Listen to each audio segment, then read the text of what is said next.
Vamos a empezar a explicar los ejemplos de caída libre. Me dice, una piedra se deja caer desde la azotea de un edificio y tarda en llegar al suelo 4 segundos. Calcular la altura del edificio y en el inciso B, la velocidad con que choca contra el suelo. Bueno, entonces lo primero que tenemos que hacer es sacar los datos que nos dan. Nos está diciendo que la piedra se deja caer desde la azotea de un edificio y me dice que tarda 4 segundos en llegar al suelo. ¿Qué me piden calcular? Bueno, a mí me piden calcular la altura del edificio y la velocidad que choca contra el suelo.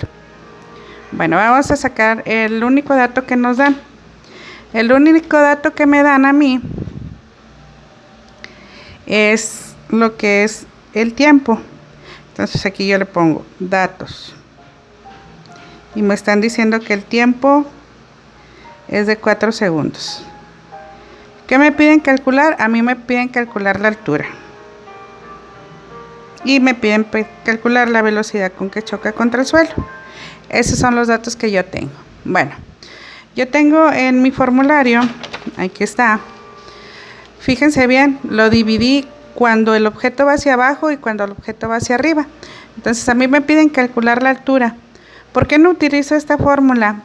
Ya se los había explicado, las fórmulas son muy parecidas al de movimiento rectilíneo uniforme. Entonces no utilizo esta porque no tengo velocidad inicial. Entonces todo esto se va a cancelar.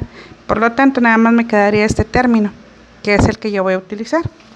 Entonces la fórmula para calcular la altura es igual a gravedad por tiempo al cuadrado, todo esto sobre 2. Entonces, la gravedad les puse una notita ahí en el formulario que para este tema iba a tener un valor de menos 9.8 metros sobre segundo al cuadrado. Entonces ese es el valor que va a tener la gravedad, menos 9.8 metros sobre segundo al cuadrado por el valor del tiempo, que el tiempo dijimos vale 4 segundos. 4 segundos al cuadrado. Todo esto entre 2.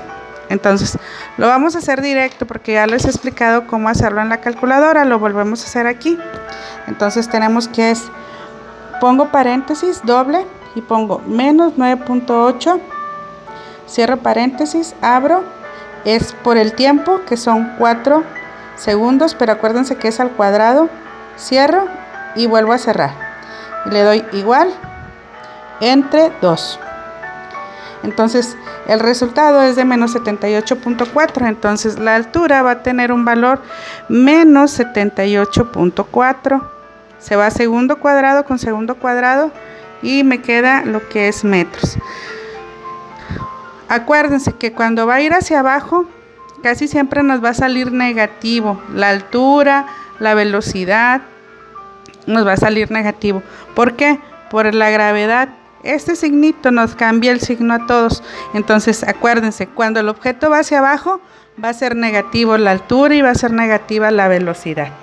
Entonces hasta ahí ya sacamos lo que es altura, que nos dio menos 78.4.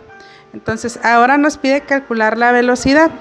Entonces la velocidad, volvemos a ver el formulario y tenemos estas dos fórmulas, esta que está aquí y esta que está acá. ¿Por qué no utilizo esta? Porque como les dije, como no tenemos velocidad inicial, entonces esta se hace 0 y me queda este término. Entonces, por lo tanto, yo voy a poner esta fórmula. Y yo tengo que velocidad es igual a gravedad por el valor del tiempo. Sustituyo. ¿Cuál es el valor de la gravedad? Ya dijimos que el valor de la gravedad va a ser menos 9.8 metros sobre segundo al cuadrado. Por el valor del tiempo, que en este caso son 4 segundos. Entonces yo multiplico menos 9.8 por 4 y me da como resultado menos 39.2. Entonces tengo que velocidad es igual a menos 39.2. Se va este segundo con uno de aquí y me queda metros sobre segundo. Y aquí terminamos el problema, chicos.